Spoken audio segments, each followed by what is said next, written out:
நாயகர் பாம்பே கண்ணன் அவர்கள் இப்பொழுது உரையாடுவார்.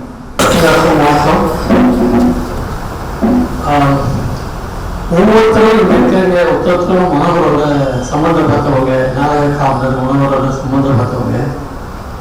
என்னுடைய காலகட்டத்தில் நான் அவர்கிட்ட சம்மந்தப்பட்டது ஒரு ரசிகனாக, ஒரு மேடை நாடக ரசிகனாக தான் எனக்கும் அவருக்கும் உள்ள தொடர்பு.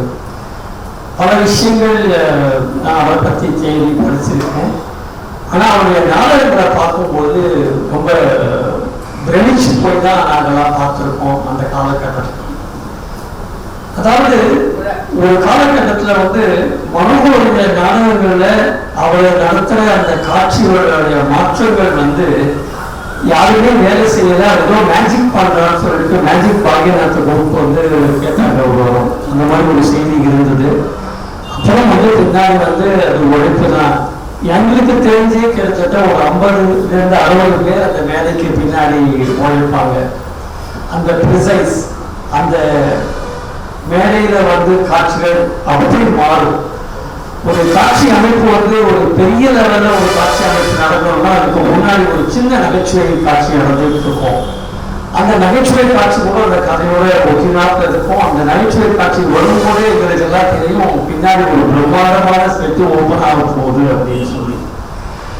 ஆனால் இப்போ அந்த மாதிரி நான் ஒரு இலக்கியவாதியோ இல்லை இலக்கிய கூட்டங்களோ அதிகமாக நான் கலந்துருக்கிறது இல்லை. ஏன்னா எனக்கு இலக்கியத்தை பற்றி அவ்வளவு பரிச்சயம் இல்லை. நான் ஒரு சாதாரண ஒரு நாடகக்காரன் தான். அதனால தான் என்னுடைய குழுவுக்கு பேரு நாடகக்காரன் வச்சேன். நான் எத்தனையோ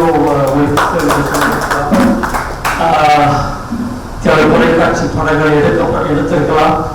இருந்தாலும் நான் என்னை எப்போதுமே ஐடென்டிஃபை பண்ணிக்கிறது ஒரு நாடகக்காரனாக தான். அதனால எனக்கு இந்த இடத்துல பேசுறதுக்கு எனக்கு என்ன அருகதை இருக்குன்னு முதல்ல அவர்கிட்ட கேட்டுட்டு இருந்தேன். சார் கணேசன் கூட கேட்டேன். அப்புறம் தான் அந்த நாடகங்கிற ஒரு வார்த்தை பொதுவாக இருக்கு, அது மூலமா நான் பேச முடியும் அப்படிங்கிற சிந்தனைக்கு நான் வந்தேன். ஸோ இப்போ மனோகருடைய நாடகங்கள் அந்த காலத்தில் அவ்வளவு ஃபேமஸாக இருந்தது அப்படின்னு நம்ம பேசுகிறோம். அவர் எதிர்மறை கருத்துக்களை எடுத்து சொன்னாங்க. அன்னைக்குதான் நாங்கள்லாம் போய் அந்த நாடகத்தில் உட்கார்ந்தாக்க எந்த கருத்து சொல்றோங்கிறத விட அந்த நாடகங்கள் எப்படி நடத்தப்படுறது, அந்த ப்ரிசைஸ் என்ன உழைப்பு அந்த நாடகத்துக்கு பின்னாடி. அந்த 6 மணிக்கு நாடகம் ஆரம்பிக்கும்னா 6 இருக்கோ இல்லையோ 6:30 மணிக்கு முதல் பெல் அடிக்கும். அதாவது அவரை பெல் அடிச்சாதான் நம்ம கடிகாரத்தை சரி பண்ணிக்கலாம். அந்த மாதிரி ஒரு நாடகங்கள் எப்போதும் நடக்கும். அதெல்லாம் பார்க்கும்போது இன்னைக்கும் சில பேர் அந்த மாதிரி நாடகங்களை நடத்தணும்னு ஆசைப்படுறாங்க. ஆனா அந்த ப்ரிசைஸ்னஸ், அந்த உழைப்பு அதெல்லாம் இருந்தால் தான் இந்த காலத்துல நம்ம அந்த மாதிரி நாடகங்களை நம்ம செய்ய முடியும்.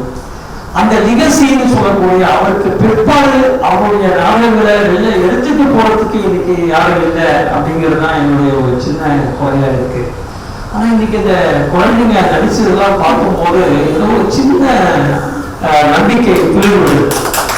அதாவது ஒரு நாடகமோ தமிழோ செத்து போல இன்னும் குழந்தைங்கள்லாம் அழகா தமிழ் பேசுறாங்க. இந்த மாதிரி முதல் முறையா ஒரு கூடத்துல உட்காரும் போது அழகா தமிழ் பேசக்கூடிய ஒரு பேரையோ ஆணையோ பார்க்கறது ரொம்ப அபூர்வமான ஒரு விஷயமா இருக்கு. இன்னைக்கு காலகட்டத்துல லாமா கூட கரெக்டா சொல்லி பேசினாங்க அப்படின்னாக்கா அதுக்கு கொடுக்கப்பட்ட பயிற்சியா இல்லை அவங்களுக்கே இயற்கையாக வந்திருக்கிற விஷயமானு எனக்கு தெரியல. ஏன்னா இந்த சொல்றது போல நான் அந்த ஒளிப்புத்தகம் நிறைய தயாரிச்சுட்டு இருக்கேன். கிட்டத்தட்ட ஒரு 425 மணி நேர ஒளிப்புத்தகங்கள் நான் தயாரிச்சிருக்கேன். அந்த ஒளிப்புத்தகங்கள் எனக்கு அது மேல ஒரு ஆர்வம் ஏற்படுறதுக்காகவே நாடகம் தான். என்னால் நாடகத்தை நிறைய செய்ய முடியலனாலும் அந்த நாடக நடிப்பை இந்த ஒளிப்புத்தகம் மூலமா நான் கொண்டு வரதுக்கு முயற்சி பண்ணேன். என்னோட ஒவ்வொரு ஒளிப்புத்தகத்திலையும் ஆர்எஸ் மனோகரை பற்றி பேச வேண்டிய நேரத்தில் என்னை பற்றி பேசுறேன், இந்த விஷயம் தப்பா நினச்சிக்காதீங்க, ஏதோ ஒரு ஒளிக்கு கொடுக்குறாங்க தான். ஸோ ஒவ்வொரு ஒளிப்புத்தகத்திலும் ஒரு 50-60 பேர் நடிகர்கள் நடிப்பாங்க. எனக்கு ரொம்ப ஆசை இந்த மாதிரி மனோகர் சார் மாதிரி நாடகங்கள்லாம் அட்லீஸ்ட் இப்போ இருக்கிற காலகட்டத்துக்கு ஒரு ஒளி வடிவில் அதை ப்ரிசர்வ் பண்ணணும் அப்படின்னு எனக்கு நீண்ட நாள் ஆசை. இப்போ கூட ஒரு 2-3 ஸ்கிரிப்ட்ஸை பற்றி எனக்கு கல்யாணி சொல்லியிருக்காரு, அதெல்லாம் எடுத்து வச்சோம். நாங்கள் இரா பழனிசாமி வீட்டுக்கு கூட நான் போய் அவங்களோட சந்ததிகளை பார்த்து சந்திச்சு பேசணும்.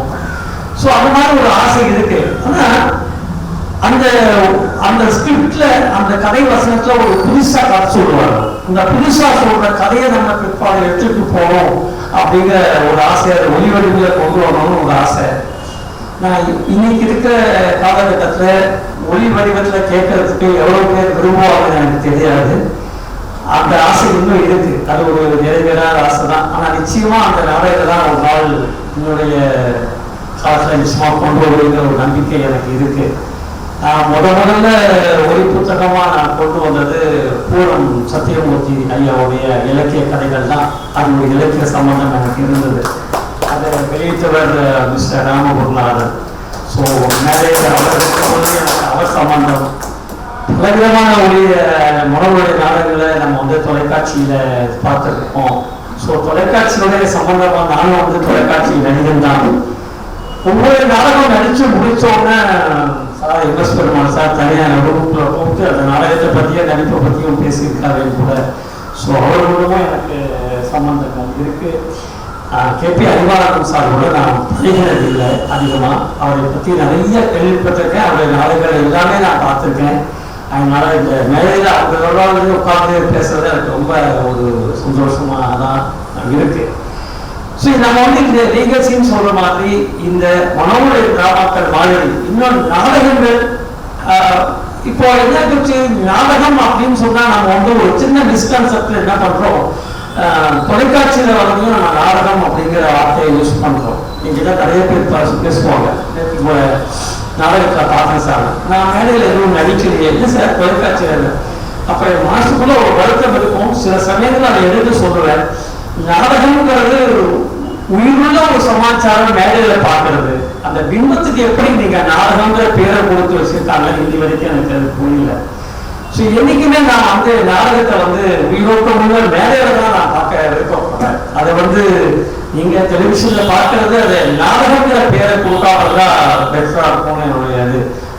அந்த நாடகம் ஒரு பேரை அதுக்கு கொடுத்ததுனாலயோ என்னவோ நாடகம் வீடு மாறி போய் மேடை காலியா இருக்கு, அங்கே கூட்டம் அதிகமா இருக்கு. இந்த மாதிரி ஒரு நிலைமைக்கு நம்ம கொண்டு கொடுத்தோம். அதனால நாடகத்தை நம்ம அதை ஒரு தெய்வமா நம்ம நினைக்கிறோம். அந்த நாடகத்தை அடுத்த ஜெனரேஷனுக்கு இந்த நாடகம் கொண்டு போகணும். பேர்ல ஒட்டிட்டு இருக்கிற பாம்பேங்கிற முறையில சொல்றேன். ஒவ்வொரு வருஷமும் ஏப்ரல், மே, ஜூன் இந்த 3 மாதங்கள்ல முழு லீவ் விடும் பொழுது குழந்தைகளுக்காகவே சில்ட்ரன் தியேட்டர் அப்படிங்கிற மாதிரியே ஒரு பயிற்சி வகுப்பு அங்க நடத்தப்படுது. அந்த பயிற்சி வகுப்புல நிறைய பேர் பார்ட்டிசிபேட் பண்றாங்க. குழந்தைகள் இருந்து நாடக நடிப்பு அவங்க சொல்லிக் கொடுக்குறாங்க. அவங்களாகவே நாடகங்களை ப்ரொஃபஷனல் டிராமாஸ், அதாவது நம்ம கமர்ஷியலா வியாபார ரீதியா நடத்தக்கூடிய நாடகங்களை கூட குழந்தைகள் முழுவதும் பங்கேற்கக்கூடிய வகையில அந்த நாடகங்கள் நடத்தப்படுது.